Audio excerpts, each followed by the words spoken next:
Nananawagan si Senador Ping Lacson kay Senador Alan Peter Cayetano na huwag manggulo. Mas mabuti raw ayusin ang kanilang mga gusot sa plenaryo at hindi sa social media. Si Senador Joel Villanueva naman nagsabi na dadalo siya sakaling magkaroon ng special session ang Senado. Yan ang unang balita ni Darlene Kai. Hindi po ito panahon ng kampihan. Bahagi ito ng video message ni Senador Joel Villanueva na ipinalabas sa worship service ng Jesus is Lord Church. Siniguro ni Villanueva, dadalo siya kung magkakaroon man ng special session ang Kongreso. Bilang mga lingkod bayan, prioridad po natin.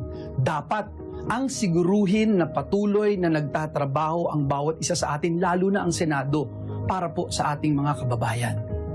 Sa pagkakataon po na magkaroon ng special session, tutuparin po natin ang ating sagradong tungkulin sa ilalim ng ating saligang batas. We will be there. Kabilang si Villanueva sa mga miyembro ng Cayetano Bloc na hindi na dumalo sa anumang sesyon ng Senado mula nang arestuhin si Senator Jinggoy Estrada noong June 1. Nakasinediye adjournment ang Kongreso pero nais ng bagong Senate majority na magsagawa ng special session kung hihilingin din ng Malacanang lalo't may mga panukalang batas na kailangang maipasa. Ayon kay Villanueva, naiipit din ang mga empleyado ng Senado. The Senate staff should not be caught in the middle of this political fight. Bibigyan katiyakan po natin ang ating mga kapwa lingkod bayan na naghihintay ng confirmation ng kanilang mga appointment. Lalo na po ang mga opisyal ng ating sandatahang lakas. Kung matuloy ang special session, sabi ni Senador Ping Lacson, dapat present lahat ng senador para maplansya na rin ang issue ng Senate leadership.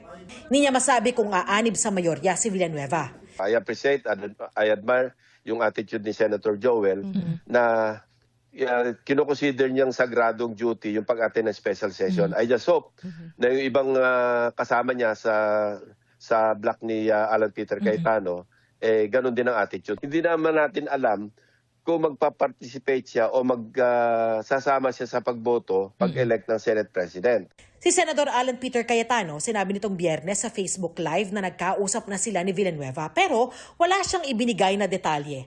Nag-heart-to-heart kami ni Brother Joel, and even if I know the cost,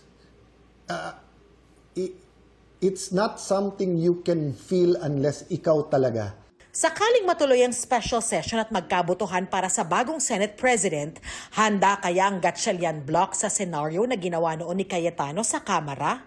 Pag halimbawa nag-special session, naisip ko lang, nag-i-insist po kasi sa Senator Alan Cayetano na siya pa rin ng Senate President. Yes. So pag nag-special session, baka mag-agawan sa podium. Yun nga yung ugly, kaya iniiwasan din natin. He's capable of doing anything to preserve his power as the leader of the House noon at saka leader ng Senado ngayon. Pero Huwag naman sana kasi lalong napakapangit pagka dalawa yung tatayo doon sa podium. Mag-isa na lang siyang kumikilala sa sarili niya o siguro yung ilan sa kanya mga kasama. Maski sabihin niyang ipagsigawan niya sa buong mundo, ako yung Senate President, wala namang sumusunod sa kanya. Napansin ninyo, tahimik na rin yung mga iba nilang kasama eh. Yung mga dating maiingay din na kasabay niya. Ngayon wala na rin comment eh. So na-realize din nila siguro yung reality na tapos na yung boxing. Huwag nating i-underestimate kasi capable yung tao na yan na gumawa na maski anong gulo. No, he doesn't care about the institution, he only cares about himself. Panawagan ni Lacson kay Cayetano, huwag manggulo. No? Maging mga senador, makilahok, tapos kung ano yung piglalaban nila, sa floor namin pag-usapan, huwag sa Facebook. sinusubukan pa ng GMA News sa kunin ang panig ni Cayetano sa mga pahayag ni Lacson. Ito ang unang balita. Darlene Kai, GMA News. Sa isang social media post, sinabi ni Senador Alan Peter Cayetano na hindi niya kinuha ang Senate presidency para lang sa kapangyarihan.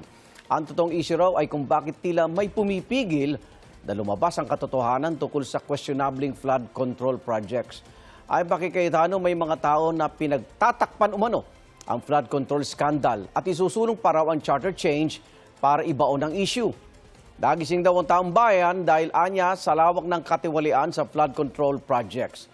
Kaya may mga hakbang daw para makalimutan ang issue habang naghahanap ng pwedeng sisihin sa flood control scandal.